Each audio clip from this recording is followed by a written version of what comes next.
জানো তো, এই ভিডিওগুলো অনেক দিন আগের, বেশ কয়েকটা দিন হয়ে গেছে, কিন্তু ছাড়বো ছাড়বো করে ছাড়া হচ্ছিল না।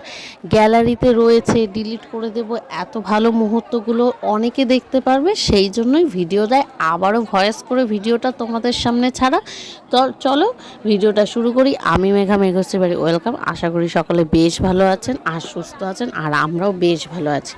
আজকে এসেছিলাম ডিউটির থেকে একজনের সাথে কথা বলতে বলতে সে আমাকে জানায় আজকে এক মন্দিরে অন্নপ্রসাদ আছে, যাবি নাকি? আমি উত্তরে সাথে সাথে হ্যাঁ বললেও যার সাথে আমি থাকবো তাকে যদি না নিয়ে যাই কেমন একটা, যেহেতু সে আমার জন্য অনেক করে, অনেক করেছেও। সেটা আমি বাস্তবেও বলি, সামনেও বলি, আর ভিডিওর মাধ্যমে। কারণ হ্যাঁ, অবশ্যই আমি জানি সে আমার এই ভিডিও দেখেছে বা দেখবে, আমি সেটা জানি। সে আমার ভিডিও দেখে, আর আমি সামনেও বলি, যার জন্য অনেক দোষ হয় আমার। কারণ আমি যা বলি সামনে বলি, তার জন্য আমি ভালো থাকি না, ভালো হইও না। তাতে আমার কোনো আসে যায় না, যেটা সত্যি কথা সেটাই বলেছি। যাই হোক, সেদিন অন্নপ্রসাদ ছিল, আর সেটা ছিল আমাদের নবদ্বীপেরই যত সম্ভব গোবিন্দবাড়ি মনে হয়।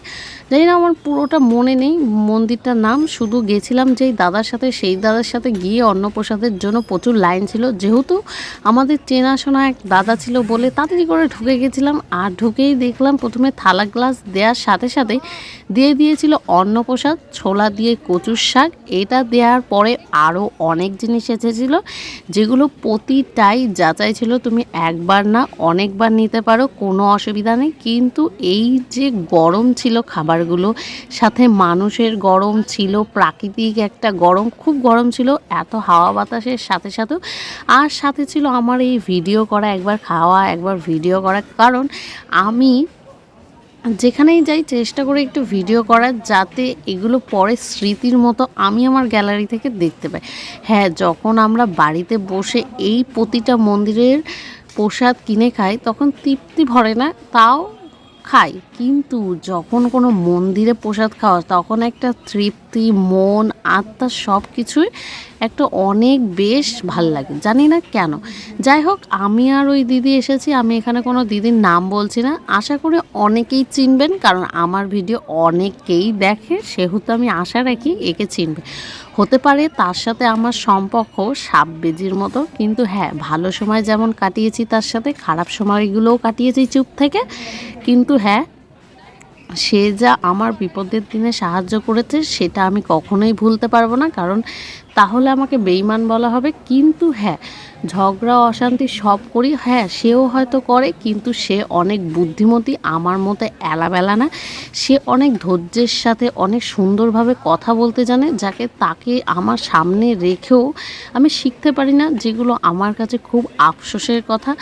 অনেক রকমের প্রসাদ ছিল সেখানে, আর এক না একাধিকবার এসেছিল, কিন্তু এত গরমের জন্য খাওয়া যাচ্ছিল না। আর যেহেতু সেদিন মর্নিং ডিউটি করে আমরা গেছি 2টোর পরে, সেদিন তো খুব গরম ছিল। তারপরে এই গরম খাবারগুলো খেয়েছিলাম, কারণ খেতে তো বেশ ভাল লেগেছিল।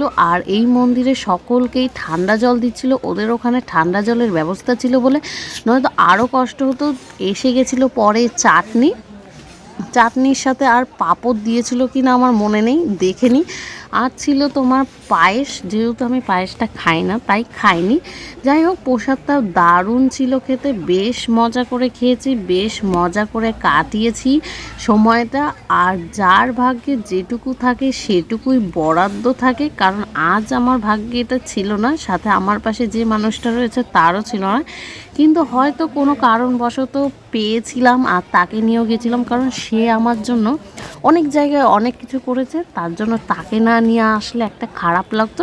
তাই সেও যেহেতু খেতে বেশ ভালোবাসে, সে সামনে নাই বলুক, আমার ধারণা সেও খেতে বেশ ভালোবাসে, তাই তাকে নিয়ে আমি চলে এসেছিলাম এই মন্দিরে খেতে।